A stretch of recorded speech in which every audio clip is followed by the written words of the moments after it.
Welcome student. Welcome to Dynamic Education online education platform, a foundation for nurturing the potential. And here is Yakedev Bharadwaj, your educator in physics. So student, जो previously classes में हमने पढ़ा है उसमें हमने charge distribution के बारे में डिस्कस किया है कि कितने टाइप के हमारे पास चार्ज डिस्ट्रीब्यूशन होते हैं, जिसके अंदर हमने पढ़ा था लाइन चार्ज डिस्ट्रीब्यूशन के बारे में, हमने पढ़ा था वॉल्यूम चार्ज डिस्ट्रीब्यूशन के बारे में, और हमने पढ़ा था सरफेस चार्ज डिस्ट्रीब्यूशन के बारे में। और हमने उसकी एनालॉजी कुछ इस तरह दी थी कि जब कोई भी चार्ज किसी भी रीजन ऑफ द स्पेस के अंदर, चाहे वो लाइन की फॉर्म में हो या सरफेस की फॉर्म में हो या फिर एक वॉल्यूमेट्रिक शेप में हो, अगर वो चार्ज उस पूरी सिमेट्रिकल फॉर्म में डिस्ट्रीब्यूट हो जाता है तो per unit length per unit area में और पर यूनिट वॉल्यूम में जो चार्ज कंटेन करता है उसको हम क्या बोलते हैं, चार्ज डेंसिटी। और अगर वो लाइन में है तो उसको बोलते हैं लीनियर चार्ज डेंसिटी और डिनोट करते हैं किससे, लैम्डा से। और अगर वो सरफेस पे अलोंग होता है तो उसे बोलते हैं हम सरफेस चार्ज डेंसिटी और डिनोट करते हैं हम सिग्मा से।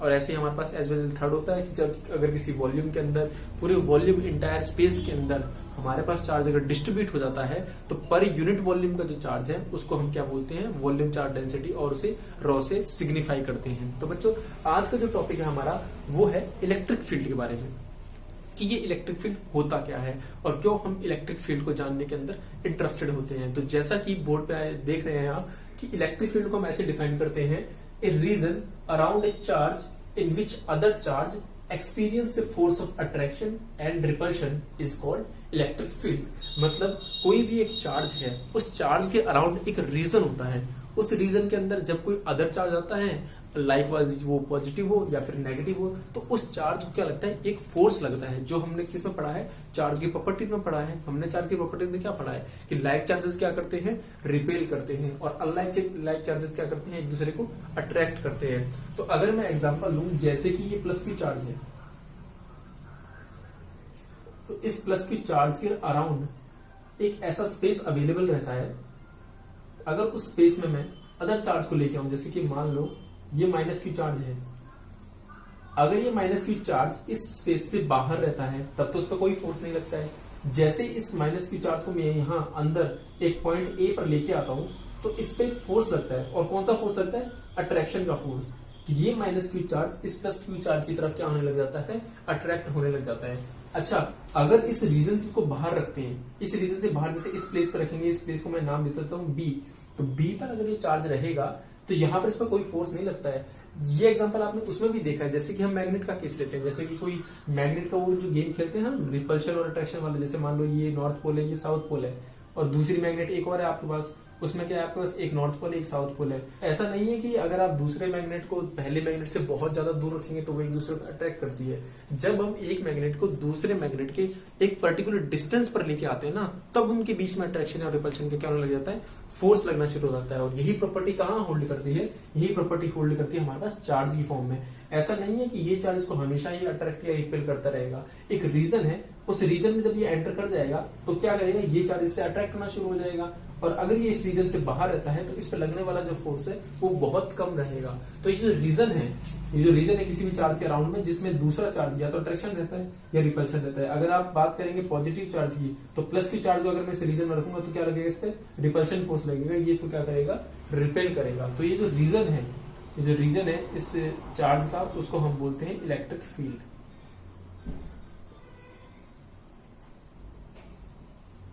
ठीक है, अब आगे देखते हैं कि किसी भी चार्ज के अराउंड का जो फील्ड है उसकी स्ट्रेंथ क्या होगी, कि वो हमारे पास ज्यादा फोर्स लगाएगा या कम फोर्स लगाएगा। हमें अभी तक ये पता चल गया है कि किसी भी चार्ज के अराउंड रीजन में एक फोर्स लगता है किसी दूसरे चार्ज पर, उसको हमने क्या बोला है, इलेक्ट्रिक फील्ड। अब हम ये देखना है कि ऐसा तो नहीं है कि सभी चार्जेस दूसरे चार्जेस पर सेम इलेक्ट्रिक फील्ड लगाएंगे या एक ही फोर्स से अट्रैक्ट करेंगे। अगर मान लो इस चार्ज का मैं मैग्नीट्यूड बढ़ा दूं, अगर मान लो मैं ये कंसिडर करता हूं कि ये 2 क्यू चार्ज है, ऑब्वियस दैट प्लस क्यू की charge attract minus Q more than plus Q charge. इस प्लस क्यू चार्ज के रिस्पेक्ट में ये 2 क्यू चार्ज इन दोनों पे ज्यादा फोर्स लगाएगा। क्यों? क्योंकि इसका मैग्नीट्यूड भी ज्यादा है। तो कौन सा चार्ज कितना फोर्स लगाएगा या फिर उसके अराउंड का फील्ड कितना स्ट्रांग होगा, उसको एक हम नई टर्म से डिफाइन करते हैं, जिसे हम बोलते हैं इलेक्ट्रिक फील्ड इंटेंसिटी। ये एक नई टर्म है जिसे हम डिनोट करते हैं ई वेक्टर के साथ। अगर हम इसको डिफाइन करें तो इसको डिफाइन करते हैं the ratio of force experience by the charge in electric field with respect to test charge। मतलब जो इलेक्ट्रिक फील्ड है हमारे पास वो बेसिकली रेशो है, एक तो वो फोर्स का जो उस चार्ज पर उस इलेक्ट्रिक फील्ड में लगेगा, और दूसरा है टेस्ट चार्ज। क्यू नॉट क्या होता है, हमारे पास टेस्ट चार्ज होता है, उसकी वैल्यू क्या होती है, बहुत कम होती है। इसका मतलब ये है कि जब इस किसी भी चार्ज को मैं इस फील्ड के अंदर लेके आऊंगा, जैसे कि मान लीजिए कि एक हमारे पास चार्ज है कैपिटल क्यू, इस कैपिटल क्यू के चार्ज के रीजन में मैंने क्या किया, किसी दूसरे चार्ज को प्लेस किया है, ठीक है। जैसे इसका ये इलेक्ट्रिक फील्ड है, अगर प्लस क्यू चार्ज है तो उसके अराउंड एक इलेक्ट्रिक फील्ड बन जाएगा। अब मान लो क्यू नॉट चार्ज को मैं यहां जब प्लेस करूंगा किसी भी एक डिस्टेंस पे, ये डिस्टेंस मान लेते हैं ये आर है, ठीक है। अब इस क्यू नॉट चार्ज पर ये कैपिटल क्यू चार्ज जितना फोर्स लगा रहा है और इस चार्ज का रेशो, उसको हम बोलते हैं इलेक्ट्रिक फील्ड इंटेंसिटी। यूनिट की हम बात करें कि इलेक्ट्रिक फील्ड इंटेंसिटी की यूनिट क्या होगी, तो यूनिट क्या हो जाएगा हमारे पास, फोर्स की यूनिट होती है हमारे पास न्यूटन, और इसका चार्ज की यूनिट होती है हमारे पास कूलम, तो इसकी यूनिट है न्यूटन पर कूलम। अगर मैं इसकी डायमेंशन की बात करूं तो डायमेंशन हमारे पास होती है ML-T-3 और उसके बाद A-1। ये है हमारे पास इलेक्ट्रिक फील्ड और उसकी इंटेंसिटी। किसी भी इलेक्ट्रिक फील्ड की इंटेंसिटी आपको ये आइडिया देती है कि वो चार्ज कितने एक्सट्रीमली फोर्स अप्लाई करेगा किसी अदर देन चार्ज पर, या तो उसको हाईली अट्रैक्ट करेगा या उसको वीकरली अट्रैक्ट करेगा, या फिर कितने ज्यादा फोर्स है उसको रिपेल करेगा, या फिर अपने फील्ड से बाहर की तरफ क्या करेगा, उस लाइक चार्जेस का ऑपोजिशन करेगा। तो ये हमारे पास बताती है इलेक्ट्रिक फील्ड इंटेंसिटी, ठीक है। और ये डिपेंड करता है कि कौन सा चार्ज है, उसका मैग्नीट्यूड कितना है। अगर मान लो जो चार्ज है जिसके फील्ड में आप दूसरा चार्ज ला रहे हैं उसका मैग्नीट्यूड अगर ज्यादा है, अगर ये प्लस क्यू की जगह 2Q होता, 3Q होता, 4Q होता, जैसे जैसे इसका मैग्नीट्यूड बढ़ता जाएगा वैसे वैसे इसकी इलेक्ट्रिक फील्ड इंटेंसिटी क्या होगी, बढ़ती चली जाएगी। इसी इलेक्ट्रिक फील्ड इंटेंसिटी को आगे कैरी ओवर करते हुए हम ये पता लगाते हैं कि इलेक्ट्रिक फील्ड इंटेंसिटी किसी भी यूनिट चार्ज पर कितना होता है। If I consider that the unit positive charge Q not is equal to 1 coulomb, ठीक है। अगर ये टेस्ट चार्ज Q नॉट की वैल्यू 1 कूलम है तो हमारे पास इलेक्ट्रिक फील्ड की वैल्यू क्या आ जाएगी, हमारे पास F वेक्टर के बराबर आ जाएगी, ठीक है। तो इससे भी मैं क्या दे सकता हूं, इलेक्ट्रिक फील्ड इंटेंसिटी की डेफिनेशन दे सकता हूं। वो इस तरह दे सकता हूं कि force experience by a unit charge, unit charge का मतलब क्या हो गया हमारे पास 1 coulomb, force experience by a unit charge in other region of electric field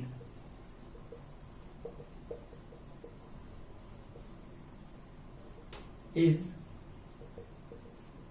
defined as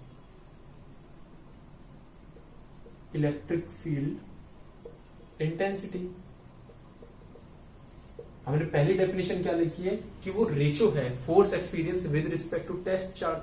अगर टेस्ट चार्ज की वैल्यू को मैं 1 कूलम कर देता हूं तो लगने वाला फोर्स है वही क्या हो जाएगा, हमारे पास इलेक्ट्रिक फील्ड हो जाएगा। इसका मतलब किसी भी इलेक्ट्रिक फील्ड के रीजन में अगर मैं 1 कूलम चार्ज को लेके आता हूं तो उस 1 कूलम के चार्ज पर जितना फोर्स लगता है उस फोर्स को ही हम क्या बोलते हैं, इलेक्ट्रिक फील्ड इंटेंसिटी बोलते हैं। एक यूनिट चार्ज बहुत ज्यादा बड़ा हुआ, अगर जैसे कि मान लो जिस चार्ज को हम इस फील्ड में प्लेस कर रहे हैं अगर ये ज्यादा बड़ा हुआ तो क्या होगा, इसका खुद का एक इलेक्ट्रिक फील्ड होगा और इसका भी इलेक्ट्रिक फील्ड है, तो इस पे लगने वाला जो फोर्स है वो क्या हो जाएगा, थोड़ा सा डिफरेंस आ जाएगा उसके बीच में, और हम ये आइडेंटिफाई नहीं कर पाएंगे कि हमारा जो क्यू चार्ज है उसका ओरिजिनल इलेक्ट्रिक फील्ड उस क्यू नॉट चार्ज पर कितना है, कि इसके चारों तरफ कितनी इंटेंसिटी का फील्ड है। तो इसके लिए कंडीशन ये है कि जो हमारा जो टेस्ट चार्ज है क्यू नॉट उसकी वैल्यू स्मॉल होनी चाहिए ताकि ये इसके इलेक्ट्रिक फील्ड को इफेक्ट ना करे, ठीक है। तो इसको ऐसे हम लिखते हैं, Q not should be small such that it does not affect the electric field।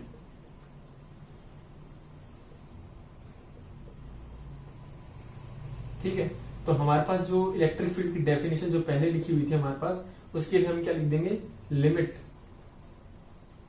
Q not tends to zero, जो Q की वैल्यू है वो लगभग जीरो के बराबर है, और जो हमारे पास F अपॉन में Q नॉट है वही हमारे पास क्या बन जाएगा, इलेक्ट्रिक फील्ड इंटेंसिटी। और इलेक्ट्रिक फील्ड इंटेंसिटी क्या है, एक वेक्टर क्वांटिटी है जिसकी डायरेक्शन कहाँ होती है, जिस डायरेक्शन में फोर्स लगता है।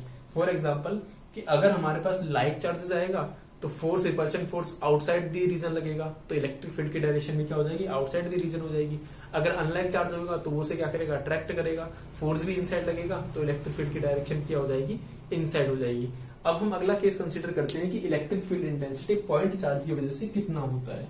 ठीक है, तो हमारे पास एक पॉइंट चार्ज रहेगा, उस पॉइंट चार्ज से आर डिस्टेंस पे हम ये आइडेंटिफाई करने की कोशिश करेंगे कि उस पे इलेक्ट्रिक फील्ड इंटेंसिटी क्या रहेगी। ठीक है, तो हेडिंग डाल लेते हैं हम,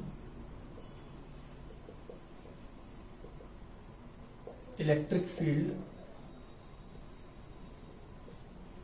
due to a point charge. किसी भी पॉइंट चार्ज से हमारे पास इलेक्ट्रिक फील्ड है वो क्या होता है। तो हमारे पास एक एक्सिस हम कंसीडर कर लेते हैं कि भाई एक एक्सिस है जिसमें हमारे पास ओरिजिन है, ओरिजिन पे कैपिटल क्यू चार्ज रखा हुआ है, इससे आर डिस्टेंस पे एक पॉइंट है जिसकी डिस्टेंस यहाँ से कितनी है, स्मॉल आर है, और यहाँ पे एक चार्ज क्यू रखा हुआ है, और हमें ये बताना है कि इस पॉइंट पर इस कैपिटल क्यू की वजह से कितना इलेक्ट्रिक फील्ड अराइज करता है। तो हम क्या करेंगे, सबसे पहले हम फोर्स डिटरमाइन करेंगे। ठीक है, force experienced by Q due to charge at O। ये O पॉइंट है, इस O पॉइंट पे जो चार्ज रखा है उसकी वजह से यहाँ पे फोर्स कितना लग रहा है। तो कूलम्स के लॉ से, using Coulomb's law,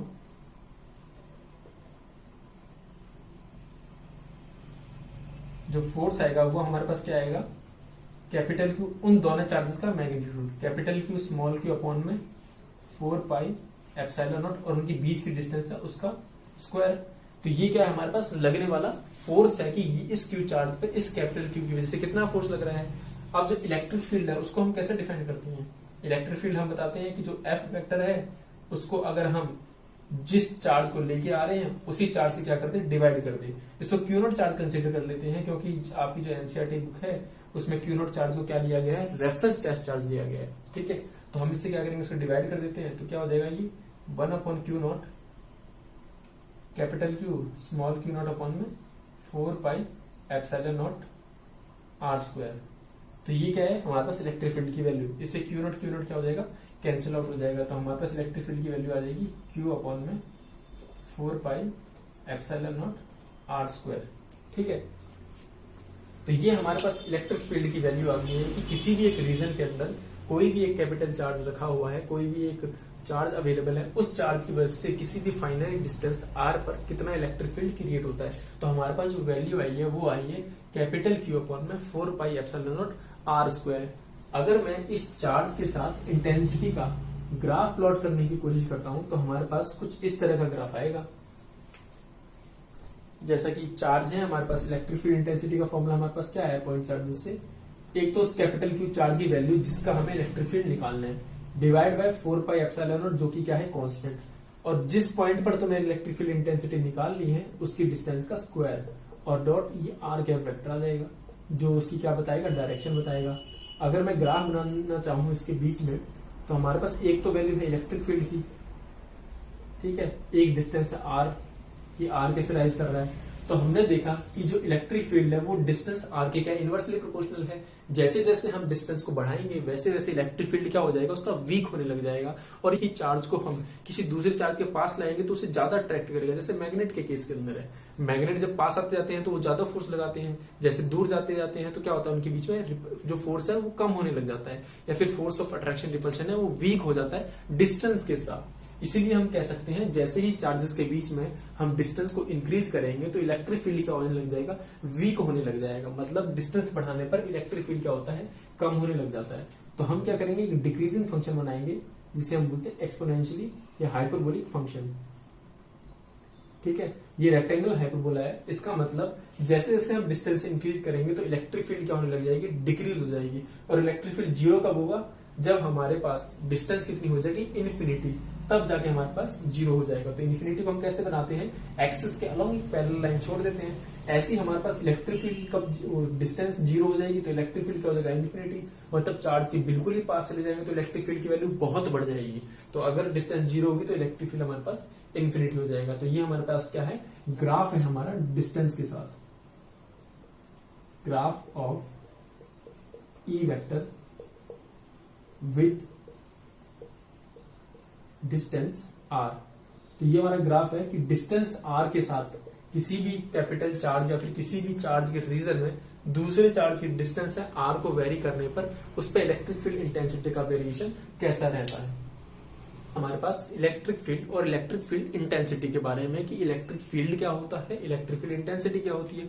electric field को हमने ऐसा डिफाइन किया है कि किसी भी रीजन, किसी भी चार्ज के अराउंड एक रीजन जिसमें कोई दूसरा चार्ज फोर्स फील करता है उसे बोलते हैं इलेक्ट्रिक फील्ड।